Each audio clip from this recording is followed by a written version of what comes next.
Après la série consacrée aux ravageurs, votre émission Agrométéo ouvre avec vous un chapitre sur l'agroforesterie. L'agroforesterie, c'est la gestion de l'utilisation des terres sur lesquelles des arbres ou des arbustes sont cultivés autour ou parmi les cultures. Première étape, la pépinière. C'est là où les espèces poussent et les variétés sont multipliées, entretenues en vue d'être transplantées. Comment mettre en place une pépinière? Comment l'entretenir? Quelles sont les conditions nécessaires à sa réussite? Pépinière, mode d'emploi, c'est le point focus dans ce numéro à travers des explications éclairées des encadreurs du Plain Village. Et bien entendu, la série sur les gâteaux, ce sont les infos météo en fin d'émission.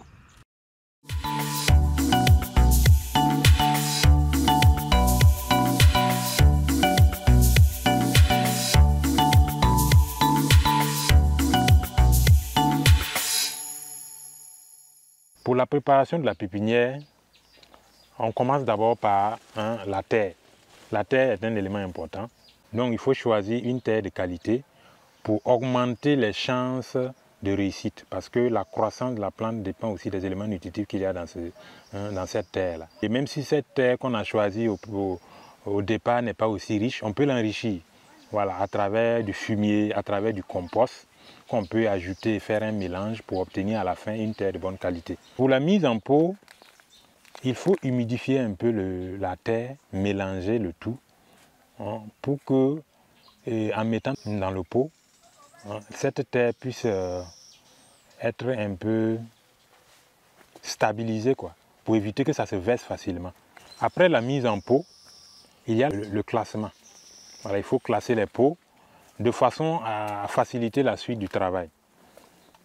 Généralement, les pots sont classés en rangées avec des allées qui permettent de passer entre les différentes rangées pour l'arrosage, pour les semis, pour le désherbage.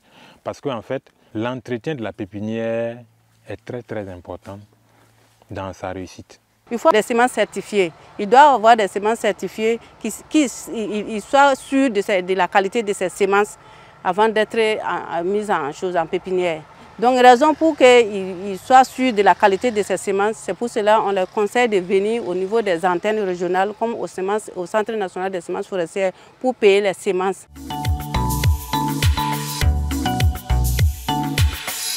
Il y a des arbres dont les graines germent difficilement. Donc, pour faciliter la germination, il y a ce qu'on appelle des pré-traitements. Le rôle des pré-traitements, c'est de faciliter un peu la germination une fois que les graines seront dans les pots. Donc, pour faciliter la germination dans les pots, certaines graines sont traitées. Ou du moins, toutes les graines sont traitées, mais pas de la même façon. Alors, quand on prend l'exemple du baobab, les graines du baobab sont traitées très souvent avec de l'acide. Le rôle de l'acide, c'est de diminuer l'épaisseur de la coque qui est très rigide pour faciliter un peu l'absorption d'eau par la graine. Après le traitement, ces graines sont plongées dans de l'eau pendant 24 heures au minimum. Alors, et après ces 24 heures, ces graines sont retirées de l'eau et mises dans des sacs à jute par exemple. Alors, ces sacs permettent de conserver l'humidité pendant longtemps. Pour le Caillia sénégalensis, on n'a pas besoin d'un traitement à l'acide. Il suffit de plonger les graines dans de l'eau pendant 24 heures ou même plus. Voilà.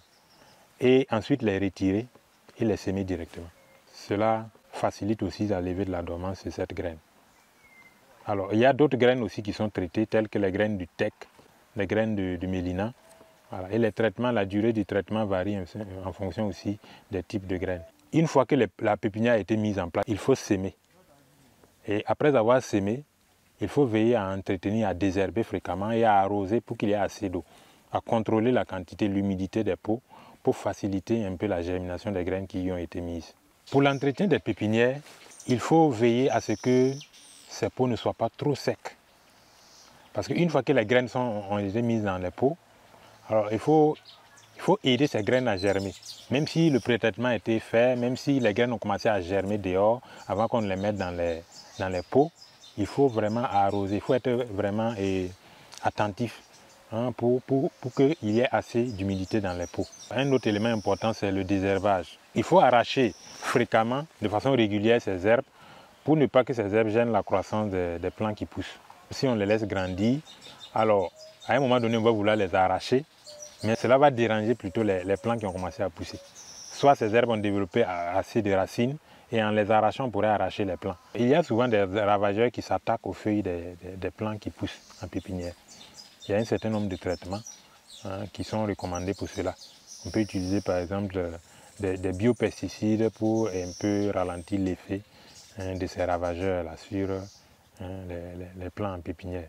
Il faut veiller aussi à ce que les plants ne se développent pas trop dans les pots. Après avoir réalisé les pépinières, après que les plants aient poussé, il y a un moment il faut les faire sortir, il faut les distribuer. Voilà, il faut les mettre en terre, il faut aller les planter. Alors, donc si on les laisse trop se développer dans les pots, à un moment donné, l'une des conséquences c'est que les racines vont perforer le pot et pénétrer dans le sol. Et après, pour ramasser, ça devient un peu compliqué. Une fois que les pépinières sont prêtes à être plantées, alors il est recommandé généralement de creuser un trou dont le diamètre vaut 2 fois le diamètre du pot. Voilà. Donc, et la profondeur, voilà, une profondeur qui vaut également 2 fois la taille du pot. Valeureux producteurs et productrices du Burkina Faso, c'est le moment pour nous de vous donner des informations sur le bilan pluviométrique des 6 derniers jours et les prévisions des 6 prochains jours pour l'ensemble du territoire national, ainsi que des alertes sur les poches de sécheresse. Vous aurez également la prévision allant du 11 août au 10 septembre et des conseils agricoles. Voici le bilan de la semaine passée. Entre le dimanche 7 août et le vendredi 12 août, des pluies ont été enregistrées sur une bonne partie du territoire avec une moyenne de 11 à 64 mm d'eau.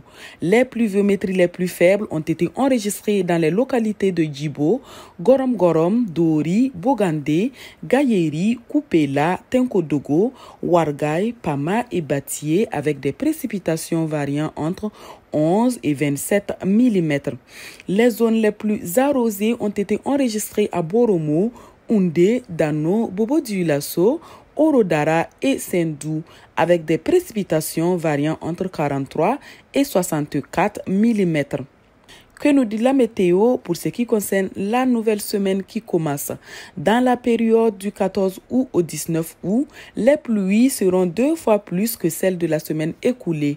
Elles varieront entre 22 à 97 mm sur l'ensemble du territoire. Les localités de Banfora, Sendou, Orodara, Solenzo et certaines localités de Diobougou, Bobo-Dioulasso et Diapaga recevront les plus fortes pluviométries entre 60 et 97 mm de pluie, soit 600 000 et 970 000 litres d'eau par hectare, ce qui permettra la poursuite des activités de semis pour certaines spéculations comme la patate, le manioc et la pastèque dans ces localités. Les détails sur les quantités de pluie peuvent être retrouvés sur la carte qui sont mises à jour sur l'application de Plaine Village Nourou que vous pourrez télécharger gratuitement sur Play Store. Par contre, il y aura moins de pluie au cours de ces 6 prochains jours dans certaines localités de Djibo, Titao, Waiguia, Tougan, Toma, Goursi, Yako, Kongoussi, Kaya et Batié.